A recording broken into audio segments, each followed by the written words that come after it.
ինձ մի բան շատ դուր եկավ ուժերի կուտակման վերաբերյալ, Ավետիքը որ ասեց, Արազատ առանց կուտակման պարտության ես հետում, առանց պարապելու ծեծվելու ես հետում, եթե դու փողոցում եղել ես ու կռվել ես, բնական է, գլուխդ կուտեն, եթե բոքսով չզբաղվես, գլուխդ կուտեն, որովհետև ընկերներ ունես, կարող է ընկերներդ կողքդ չլինեն, նույնը քաղաքականությունն է, շատ չի տարբերվում փողոցից, մարդիկ կան, ովքեր որ բամբակի մեջ են ապրել կամ ակվարիումի մեջ են իրենց մեծացրել, իրանք այդ փողոցային հարաբերություններին կուրսի չեն, սիրուն գրած գրքերով են ղեկավարվում, նաև ասենք քաղաքականության մեջ, այդպես չի, այդ դպրոցը, այդ առյուծի ձագը, որ թռնում է, ասենք, չգիտեմ, մոծակա ուզում բռնի, ինքը պարապում է, որ հետո, ասենք, թռնի գազել բռնի, այդ դպրոցը երևակայի շատ մարդիկ Հայաստանում չեն անցել, որովհետև մենք մեր մայրերը մի քիչ սիրում են զավակներին, երեխաներին բամբակի մեջ պահել։ Հիմա ուժեր կուտակել պետք է, ու ուժերի մի մասը նաև այն մարդիկ են, ովքեր որ ակվարիումների մեջ են մեծացել, ովքեր որ բամբակների մեջ են մեծացել, ովքեր որ, չգիտեմ, անգլիական բոքսով չեն զբաղվել, չինական մարտավեստով չեն զբաղվել, բայդարկայի ու գրեբլիայի չեն գնացել, որ մի քիչ ասենք տղամարդավարի մկաններ ունենալ։ Պիտի էդի անես, անպայման պիտի անես։ Հակառակ դեպքում ցանկացած քայլ քո կողմից ու ասենք այսօրվա ղեկավարությունը ճիշտ դուրս կգա, որ մենք խաղաղություն ենք, իսկ բանը ցանկացած կուսակցություն, որը որ մեզ այնց հետո գալու է, դա պատերազմի կուսակցություն է, որովհետև թուրքը կարող է օգտվի դրանից ու հարձակվի։ Դրանից ասելով նկատի ունեմ մեր չպարապելուց, չպատրաստվելուց։ Մեր չպարապելուց չօգտվելը թուրքը իր հիմարության մասին է խոսում, ասում։ Ես որ կօգտվեի, այն էլ ոնց կօգտվեի։ Դրա պատճառով, ասենք, հասարակական կազմակերպություններ, ոչ միայն բողման, այլ նաև տարբեր հասարակական կազմակերպություններ միացանք իրար եւ գմբեթներ սկսեցինք շարել այնտեղ, որտեղ անպաշտպան սահման էր։ Եվ կարացանք ինչ որտեղ դանդաղացնենք այնքան միջև այդ ուժերը կուտակի, զինված ուժերը եւ մեծ, ահավոր մեծ բետոնից կառույցներ անի։ Լավ մեծ թիրախներ արտիլերիայի համար։ Դա փաստ է, էլի ասենք։ Ուզում եմ ասեմ, մենք պիտի այդ ուժերի կուտակումով զբաղվենք, մենք պիտի մարզվենք, պարապենք, ես էլի իմ սրինգն եմ նվագում, որովհետև մենք հենց դրանով էլ զբաղված ենք, բայց հիմա ագրեսիվ լինել, ոնց որ առաջարկեց, չեմ հիշում, ով առաջարկեց, մեր հայեցակարգերում երևի չարժե, վտանգավոր է։ Ես ինչ-որ տեղ, ասենք, ես մի տեղ հայտարարել եմ, որ ես շատ շնորհակալ եմ այսօրվա ղեկավարությանը, որ ինձ խախանդ ժամանակ տվեց, ասել եմ սրանից 2 տարի առաջ, որ այդ խախանդ տարիները իր ինքնա, չգիտեմ, ստորացման հաշվին, ինքնա հրկիզման հաշվին, ինքը ինձ ժամանակ տվեց, որ ես ավելի շատ մարդ պարապացնեմ, ավելի շատ, ասենք, ինժեներական կառույցներ սահմանի վրա անեմ։ Ցավալի է, որ ասենք հասարակությունը այդպես այդ ամեն ինչին չի նայում եւ ինչ որտեղ իրանց թափեցնել ապետ պիտի ստեղծվեին լավ թուրքը չի թողում որ բանակը ուժեղանա հասարակական կազմակերպությունները գյոզերով թափտուր ֆինանսավորի մարդկանցով քո կուսակցության անդամներին ու չգիտեմ ինչերին ուղարկի որ այդ հասարակական կառույցները միսու արում ստանան աշխատել ապետ բազմաբնույթ նացիստական Գերմանիան ծնկի կանգնած վիճակից դուրս եկավ, սենց մի հատ ֆենիքսի նման, սենց մի հատ գմփցրեց աշխարհը, գմփցրեց, ինչի հաշվին, որովհետև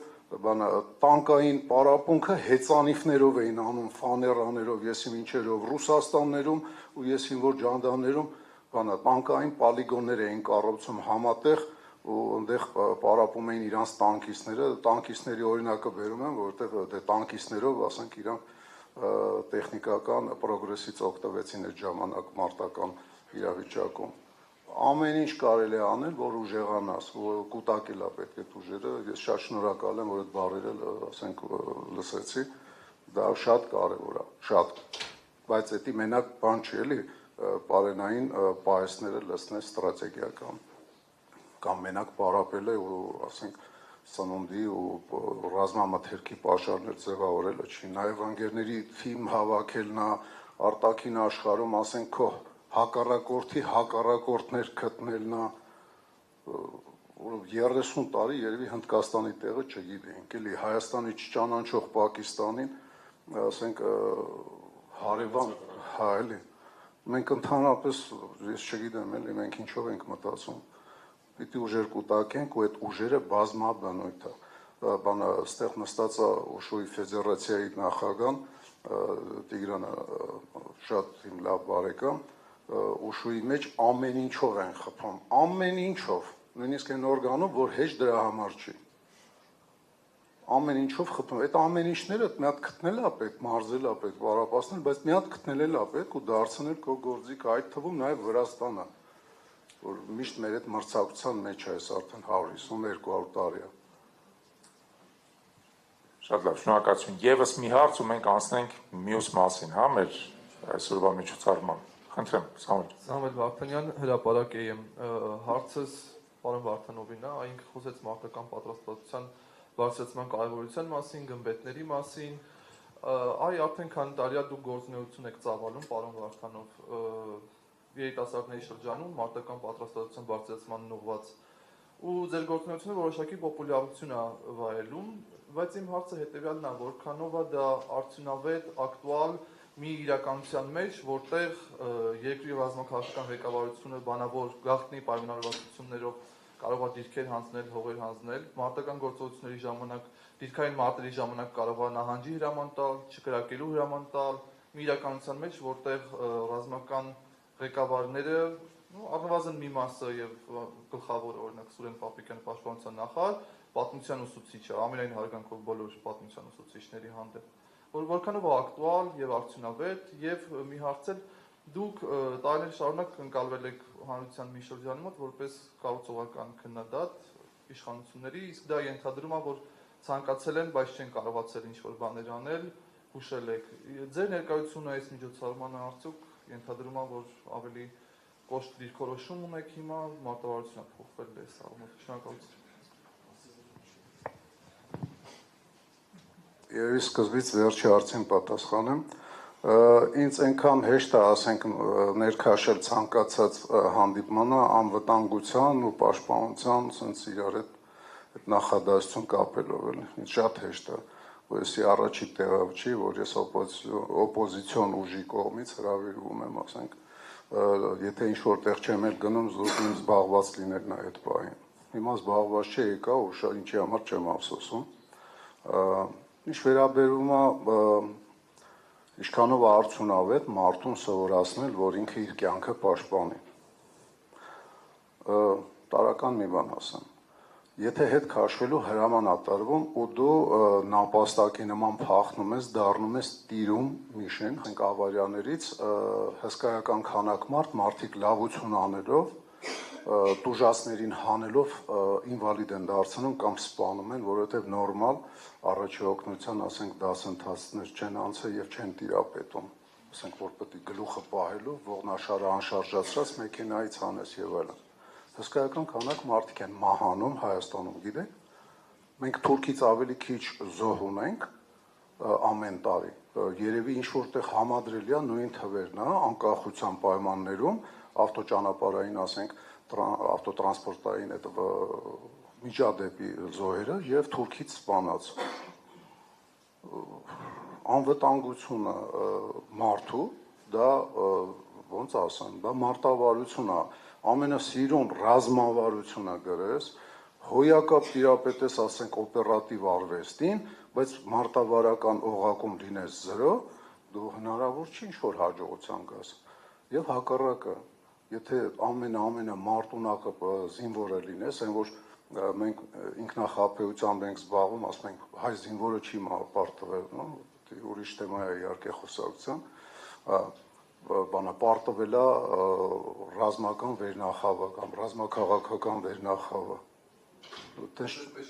Իհարկե ոչ։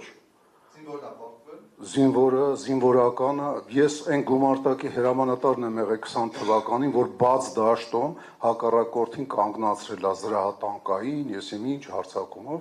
ես ասելով մենակ չէ գումարտակով, որտեղ իմ մարտական եղբայրներն էին կռվում, բայց նոյեմբերի 8-ի այդ ստորագրությունը մենք ընդունեցինք, մենք պարտված ենք։ Պարտվել ենք մենք։ Էլ չեմ ասում են ստորաբաժանումները, որոնք որ ասենք 100 կիլոմետր հետ են քաշվել մինչև Հայաստանի Հանրապետության սահմանները։ Բնականա պարտվել ես։ Պարտվել ես ինչի պատճառով, դա ուրիշ հարց է։ Չպարապելու, ցմփոր օֆիցերների, քիչ ֆինանսավորում ստանալու, հին զենքեր ունենալու, զենքին չտիրապետել, ու sense բազմաթիվ պատճառներ, բայց մարտվել է մարտում, դաշտում զինվորը, դա անվիճելի է։ Հիշում եք Արշակ Զաքարյանին, հոյակապ տղա, հոյակապ հաղորդում էր նկարում, երբ որ դիրքերում զինվորների հետ, ասենք, զրույցներ էր ունենում։ Մինչև 16 թվականը։ 16 թվականին բանան ինքը նկարում է բուժ պատրաստություն բանակային ստորաբաժանում 80-ական ստորաբաժանում անցած սան ինստրուկտորի գործողությունը փորի վրա ժգուտ է դնում։ Ասեմ, վզի վրա ժգուտ դնել հնարավոր է, ժգուտ գիտեք, չէ՞ ինչ է։ Փորի վրա հնարավոր չի։ Այ վզի վրա կարամ հենց հիմա ցույց տամ։ Թողումա թե ժգուտ կդնես կխեղդվի, այտենց չի։ Բայց փորի վրա բացառվում է։ Այդ ուրեմն ուսումնական հաստատությունում սովորած սան ինստրուկտորը ժգուտ է դնում հորի վրա։ Իր սովորացրածը ինչ պետք է լինի։ Հետո երկրորդ դրա շարունակականը։ Դուք գիտեք, որ զինվորը պարտավոր է ինքը իրան բուժօգնություն հասցնել։ Մեր մարտավարական, ասենք, բաներով, դիրքերով մի վաշտը պահում է մի քանի կիլոմետր ու մի հատ սան ինստրուկտոր է ունենում։ Լավ վագույն դեպքում 3 դիրքից դիրս կրակոցների տակ ցանկացած տեղ կարող է վիրավորված լինի։ Այդ սան ինստրուկտորը որտեղ կարա գա հասնի։ Էն էլ այդ սան ինստրուկտորը, որը փորի վրա ժգուտ է գցում։